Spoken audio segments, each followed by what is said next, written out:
from so enya so emfaso no mundibi inshallah wo share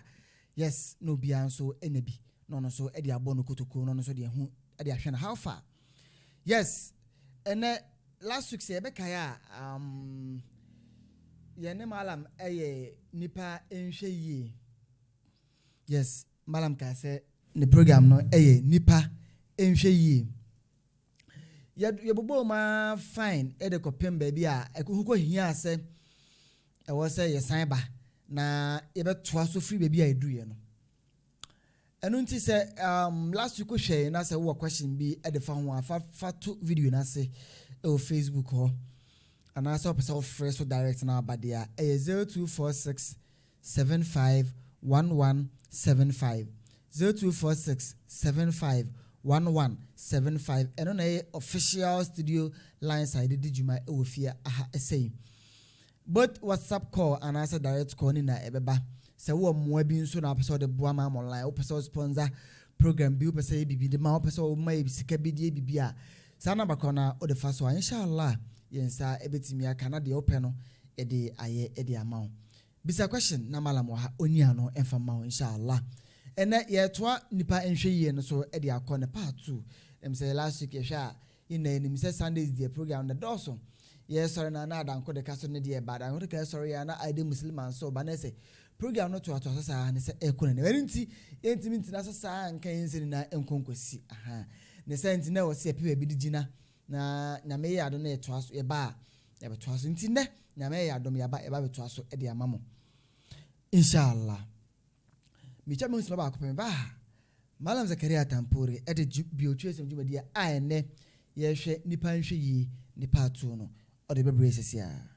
Quran say samutirim bomase e won sema me de bremu ya mon konkwa hwe sema dikan sema ba ya ansana al-Quran eba al-Injil the gospel and I said the Bible so say edinti na wo kase wo nyansa se onyankopon mra no e wo nsem akyerefo pencil atrofo na mana ya atro Bible akosi Quran jo yankin kan kwasi ana yankin kan kwajo we wo trese mushia Madam Zakaria Tampure kwasi da bia anopa no nwotwe pepepe Ghana time ewo mam online radio and TV inshallah Assembly na no malam salam alaikum wa alaikum salam wa rahmatullahi wa barakatuh me ba cho bia ye bokode nyamena da wo gusu ho ye mo yeda otumfo nyankopon ase etefo mre ya fi mo hye me che ya yeshemi ya mala ne wan hye wo che no mo hye me che yeshemi ya me ho aye fe no a eye ya nkasa ya konta Mubarak na me na dom na obefa ye nua ba no ko ye no ono na oto che ire bre se yesi ahye nua ba no ya tete no na ono so whatever fa de konde o de che no ebre ni ahye e wo fi ha na ye kana me sama manfo so ehunu se ye ho efe kakra na me ya dom ye ho efe pa eti ye nua ba Mubarak o che no saka last week kan ho asem ye saka menashami last week say wow share program be we say me malam na yi na ye de obi aso nsaka na de wo fi malam bi wo ha bia no nsaka de enti Mubarak de be kan sanko po nhyira wo onka na de ma ye nsaka na mi shira pa ye nua ba no so na wakrokro na wa hwe nsi yi e de amaye malam unia ba ne on krokro no say on na why bias oni mse me wa ha okay asami na no si mo krokro mo na wa go yi si ono krokro unia ba no okay nti o se nua ba no so krokro no what ya say na we de ye nua ba ye mbodi wa oni mo ho yes ye bodi am for be nim do ye mbodi malam se ya so krokro no we krokro wi na we si krokro na say I balance na bibia ye kama papa malam ene o si ye hye nipa nhwe yi ento aso na last week entimi enwie ye enko hia se e wo se enne ye ba na ye beto aso me bisu am monitor Facebook last week ewe ni se me hwese menya question bi e wa ase a na ya to aso de fre na mum se question bi amba de a se ande yanko enne de no so eso inshallah أعوذ بالله من الشيطان الرجيم بسم الله الرحمن الرحيم الحمد لله رب العالمين الرحمن الرحيم مالك يوم الدين إياك نعبد وإياك نستعين اهدنا الصراط المستقيم صراط الذين أنعمت عليهم غير المغضوب عليهم ولا الضالين آمين. إذا أتون فوي أنكو بانسي شيء ينادم إننا هم برو أنتي إذا شتي نقامو إذا نسيبيا يسوفر يكوت جي إغفام أمباye mboya hu ban firi obon sama kwan na mfa ya bona so ya ncha ya ne won tena ya nkyira ya kwan no ne won bie ya kuma mbie ya nti ase mbie ya dwunum na de obaka no ya nkase ya ti na de bayi adwuma na te mo de hu ya mobo amen. Nam se de wo kan no e sa pepepe me hunu ni se atiefo de me bone bachame wote ase ana me kan se de yana ya bahaba kire nyame asam mu ne ya kan nyame asam wo babia no sebe ayamwa ena baba boa ye nipa da sani a ye ti asase so ti wo kan Quran chapter 10 surah Yunus 109 na o se de obaye sitie na odi dwumadie anase nkire be ye adwuma no o ye sitie de ma ono nkasa kare ye die what ya ana na de ono so ba ye boni ye na wanfa asam no anye adwuma na se wanyi nyame kopon aye no ene ono nkasa ne kara na wodi amane ye de edi manu entine ke se hu akohia se ye bie Quran ni ye bie Bible no ye kam nsam tie na aye waniji wodi ase ana aye waniji na ye hu se pese wati saa nwoma yi mienu asam e kira wo se koha tena ha sore huri de Yakobon baka se ye bia no wotimi ya wo ye nkunimdifo wodi ase ana enti last week said ye wo kan ye no ye yele se ni pan hwe yie because ya nkan se ya ni pan ti ase obi anya ne sika de open na odi sika ne ye de eye obi anya na hodin de open na odi hodin ne ye de eye sabe obi nso anya ne yansa de open na odi ne yansa ne ye de eye na wo hwe nyame mu no so ni kwan se nka ye de nke ba sa Yakobon wakani Bible mu Job chapter 21 verse 22 o se obi wo ho a na wo ahodin pintin ne gapade anso aye ne ho ma ema ne nufu nsuo ahese ehinamu ma awasa ase so enso wo gya ho ye de ewu ena ofoforo nso wo ho a anipa ne kara na anye de wanye bia ndi wodi awira ho sa no so aye de ne wawu o se onu otumfo Yakobon sese ya ne wa sese ni na no omu ina dotie mu no mede omuda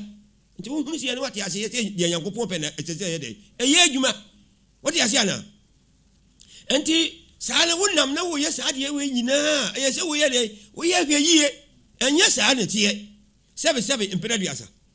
woko babi te se babi ya kan sika na babi ya ton sika mire bi na obi so sika mu se wo ti wo kan sika no me bo me sama no ati no di wetu no di ato masa wo wie ya ye di sika na amani pakura sika ne ya ne dia no na de kan nsam na ye 5G ne de ma no 5G na odi tulu ma no are no masa hwe de Yakobon ye hwe de o sika sika no so ya de ma de ya ma no o kasi o kan a gise wo yi ba ko kan edu na odi a to ho ne odi ne na kokko mti yatim so wodi mkai Yakobon na de wodi mkan ale ndine sika wa yele wa fa ma no wati asiana anti we no ene sese nipa ye de wo ye hwe yie no sika na odi ama wo no anye se bia wo ye dodo anase wo wa hode dodo anase wo yansa dodo anase wo timi ka sika dodo ene oye de oye ma one mum aya wo so hwere no anti yan ka se sa nipa no wa hwe yie wo so a ahia wa wo ti hore ma wo nya bi no eno so aya wo so hwere no anti ahia ma se nipa da se ni bia ire eye hwe yie na ye be wura Quran Bible mu no wankasa wo gira ho a wo batumi ati asese ayese me kwara me ye de me ye hwe yie what you say na enti ye adikanfo no na o mo se mo panyam sum bia ye de asom enti no mo ti ho a no mo bo mpa ye Israelfo no ene Saudifo no o mo ti ho a na komsani bia mba no mo bo mpa ye o Nyankopɔn wo mboa na wo ma komsani bi ye de emba Arabfo no mo bo Nyankopɔn ma komsani ye de embra Allahu akbar wa hu se dia asam sitie enti o mo kasa na je say o mo ko do se Nyankopɔn be suma fo ma otimi abaka kan Nyankopɔn asam ayede a kire o mo ena Nyankopɔn se mate enti wo hwe Quran chapter 6 verse 110 na ahono na Nyankopɔn e ka say o mo di ala edi ense e kan tam de emu ye dene senka ya nya asomafo a kai be gina di papa wa mo se dia asam sitie o sese omunya sumafo ma Nyankopɔn de ne ba Arab man no ana se o de ne ba Israel man no na wo ka se Nyankopɔn na asoma ono a ko ma gina di papa what you say na sa na Quran kan Quran to aso se ebra ya suma komsani e ma ne ba ye no hwia anto omu kopim se omu tia no what you say na wo bo mpa ye se Nyankopɔn ma komsani mye de embra Nyankopɔn ma sumafo ye de embra ene Nyankopɔn so ahumomɔbɔ ene wayi bi ayede e di amma mo se omre matumfo emfa ono na sam ho Nyankopɔn e ka ne Quran mo se bra oba ye no omuno kase omu so de tia no anokora na nipa ndi ba no omu ye de omu so tia no omu ntimi ange anokora na ye de antum nti eni ko se nipa ye hweye abi so na atomi no mi no se yeti ho sesi ya no nkremfo wo gidie bi se anabi Isa alayhi wasallam obede obaba me bwana ena Kristo fo so se anabi yakara se Yesu Kristo ono so wawu aso na wakosoro na nokora mpo obasa ye de obasa aba nipa hweye ebia na obaba na wunye de na wunhunu no enti na sa topic ya to ne din se nipa ye de ehweye se adikanfo no esunye efre otumfo Yakobɔ se maye komsani bi obaba abatu mu bia no mo bana ye de akunu adenti na se abasa nti sa ebra ne so atome ato sisi anto de Yesu se anabi Isa ne mrantem no na Yesu se Yesu no wonsan ye de emba ye ntem no ebia no obaba na wonya de wonim no enti me pese me kirem se na me no wo ye hu daso na se ani daso se de be ya nipa ne ba yansan ba ye de be kanu na nsire ewom no yesu ye de yansan ka de ande me kan sa ne se wan hwe ne ya obaba no na Yesu ye pe boa ye de e de abo na tiko what you say because obaba ne ye ngene ba bia se ye de ye gina no anu ni case no ene na sa na tie dia ye pe Quran aya what you say na ye musa se o ari fa Quran ne yan kan babia mede metirim kan ne ebia na ni hosa Quran chapter 6 verse 110 se de baya nipa no obati me ase se tampore bagya hase ya wallahi ebia na timi na minti na yes anka mayi madwene to ho what you say na kan Yankopɔn adwene nkwa na me fire because me pati me ka kire nipa ma ye hunu se de Yankopɔn ne kase eye de esitie na wodi wadwene ko ba ha ne mo ahwe ne wakoye politics asam what you say na se de se aja yamsam ka for bebele na o mati asigoma o pate o mbabia enye what you say me am jawon mo 77 me nya pani ni ko lampo no me ogidie bi se aya obia epe se baby opese okobia oye de woko enti wo kan Quran chapter 6 na babia meka se bie no wo kan ni 11 na obaka kire wo se odi obia pe ye de ama no wo se awufu obetimi aba kasa suro bofo obetimi aba sane asase so no obaka kira nipa dasani enti wo muntie ono ya ka ti wongi ndi ni de wongi ndi gije Yankopɔn ye ade no ense Yankopɔn so won ye ense na ave de wo ba le wo bati wo party na se wo koto wa ba na obi amatu a wo fidi ya wo se sa wa obatu ama asema si de wa dwene ye wa obatu ama asema si de wa dwene ye wo ti ase ana Allahu akbar obi wo hono ma wo se asema si de wo ba ye no odi aduane abrawo asema si odi enya no le to abo wo ko hwe Mesak Sedak Abednego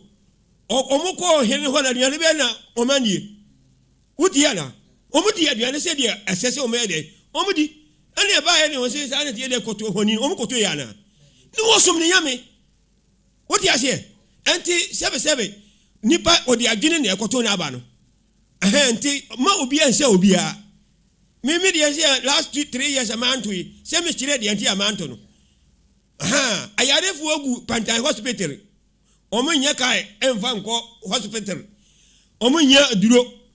Ena omo tiam